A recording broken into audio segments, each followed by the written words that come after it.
My name is Pascal Lebe. I'm a product development technician for Snowmobile or Camso for 19 years now.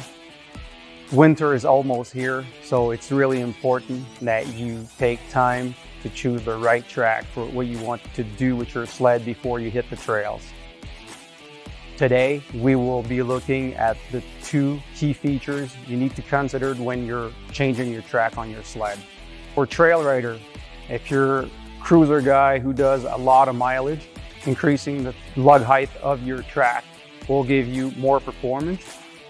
If you're like a really aggressive trail rider, well, you got taller lug height will give you a lot more traction, a lot more control in the corner, and more braking power. For riders who do more cross-country style riding, well, that increase in lug height actually gives you a lot more flotation. For a deep snow rider, obviously increasing your lug height will give you the ability to just rail through the snow like you wouldn't believe.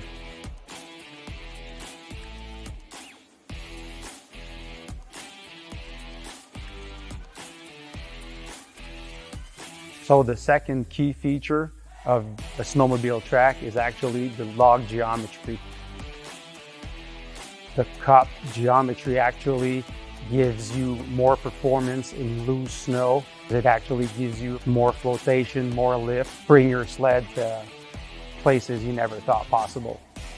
The softer lug geometry that we have gives you increased flotation in deep snow.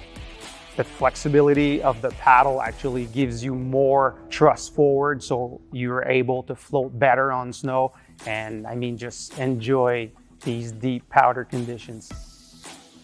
Our harder lug geometry is more aimed to enthusiast trail rider that look for more speed, more control. Having a stiffer lug actually gives you the bite on really groomed trail. Just enjoy like the feel of your arms stretching because you have so much power and traction.